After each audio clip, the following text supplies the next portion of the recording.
ទស្សនៈរស់នៅយ៉ាងមានក្តីសុខនិពន្ធដោយយ៉ាន់វាសនាជំពូក1ជីវិតប្រចាំថ្ងៃ1សុខនិងទុក្ខជីវិតរបស់មនុស្សម្នាក់ៗមិនមែនចេះតែជួបសុខសុភមង្គលគ្រប់ពេលវេលានោះទេហើយក៏មិនមែនចេះតែជួបទុក្ខសោកនឹងការឈឺចាប់រាល់ពេលនោះដែរដោយពាក្យចាស់លោកបានពោលថាសុខនិងទុក្ខដើរទន្ទឹមគ្នាសេចក្តីទុក្ខសោកដែលយើងបានជួបប្រទះ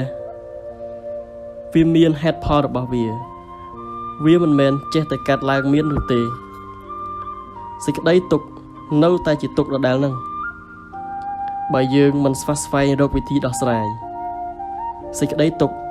កើតឡើងដោយហេតុដូច្នេះវាត្រូវបាត់ទៅវិញដោយហេតុដូចគ្នាសេចក្តីសុខអាចកើតមានទៅបាននៅពេលដែលយើងរកឃើញនៅវិធីដោះស្រាយ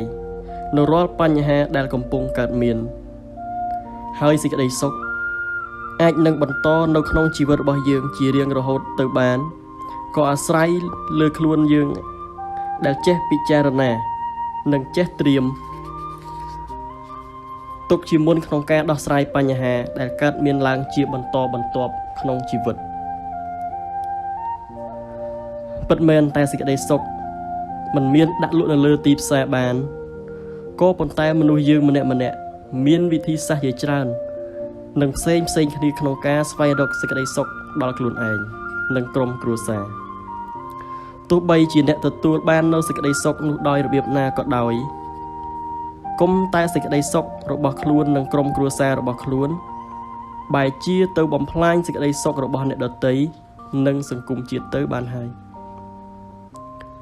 ជីវិតដែលល្អប្រពៃគឺជាជីវិតមួយដែលរស់មិនត្រឹមតែអាចស្វែងរកសេចក្តីសុខដល់ខ្លួនឯងនិងក្រុមគ្រួសារប៉ុណ្ណោះទេប៉ុន្តែថែមទាំងអាចចែករំលែកនៅរាល់សេចក្តីសុខទុក្ខទាំងនោះទៅកាន់អ្នកដទៃនិងសង្គមជាតិទាំងមូលបានថែមទៀតផង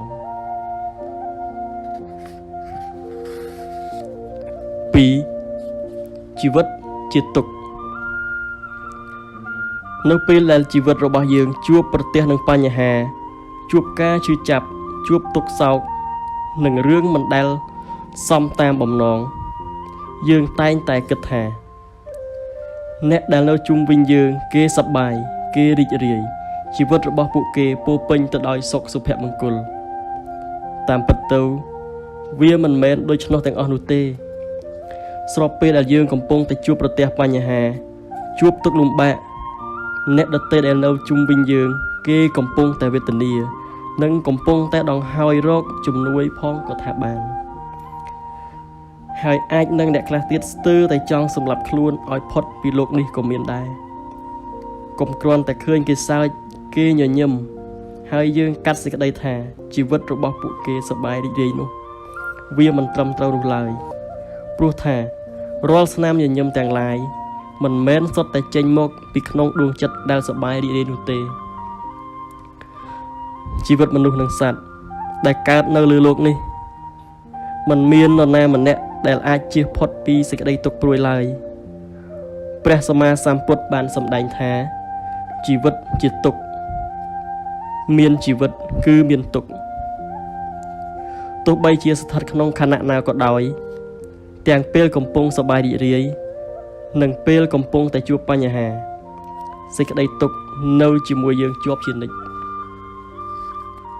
3ជីវិតនិងគំនិតជីវិតនិងគំនិតគឺជាធាតុដែលមិនអាចបំបែកចេញពីគ្នាបានឡើយអាចនិយាយបានថាដំណើរជីវិតរបស់អ្នកវាអាស្រ័យលើគំនិតរបស់អ្នកនឹងហើយអ្នកកាន់តែព្យាយាមគិតជីវិតរបស់អ្នកកាន់តែស្ថិតក្នុងស្ថានភាព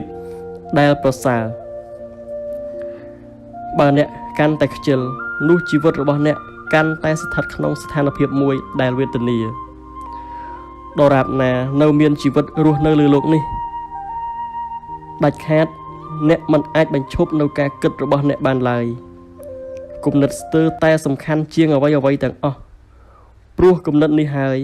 ដែលជាអ្នកបង្កើតឲ្យមានអ្វី នៅលើលោកកសន្តិវិទ្យានេះ